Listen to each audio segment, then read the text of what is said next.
আসসালামু আলাইকুম রহমতুল্লাহ। আল্লাহ তাআলা দুনিয়াতে নবীদেরকে পাঠিয়েছেন মানুষকে বিভিন্ন সৎ কাজের আদেশ অসৎ কাজে নিষেধ করার জন্য, যেন তারা রবকে চেনে, খারাপ কাজগুলো থেকে বিরত থাকে, ভালো কাজের দিকে চলে আসে। এই জন্য অনেক সময় দেখা যায় যে মানুষ দাওয়াত দিতে দিতে, মানুষকে উপদেশ দিতে দিতে হয়রান হয়ে যায়, পেরেশান হয়ে যায়, অথবা নিরাশ হয়ে যায়। এই নিরাশ হওয়া যাবে না। সমস্ত নবীরা তাদের দুনিয়া থেকে বিদায়ের আগ পর্যন্ত মানুষকে দাওয়াত দিয়ে গেছেন। ঠিক আল্লাহ তাআলাও কোরআনে পাকে বলতেছেন সূরা যুখরুফের ৫ নম্বর আয়াতে, বিসমিল্লাহির রহমানির রহিম, আফানাযরিবু আনকুমুয যিকরা সাফহান ইন কুনতুম কওমান মুসরিফিন।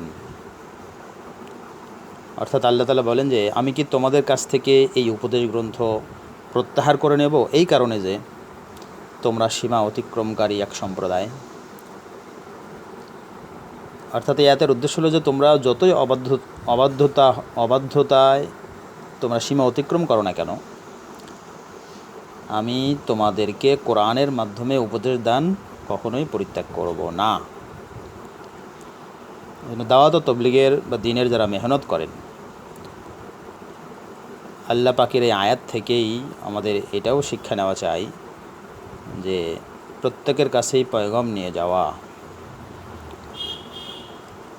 কোনো দল বা ব্যক্তির কাছে শুধু এই জন্যই তবলিগ বন্ধ না করা যে সে চরম পর্যায়ে নাস্তিক, সে চরম পর্যায়ের পাপাচারী, বরং প্রত্যেকের কাছেই আল্লাহ পাকের দাওয়াত নিয়ে যাওয়া, পয়গাম নিয়ে যাওয়া। কখনোই নিরাশ না হওয়া চাই, কারণ ফলাফল কি হবে না হবে এটা আমার দেখার বিষয় না। আমার কাজ হলো মানুষের নিকট পয়গাম পৌঁছে দেওয়া। ফলাফল দেওয়ার মালিক আল্লাহ তাআলা। আল্লাহ তাআলা যাকে চান তাকে হেদায়েত দেবেন।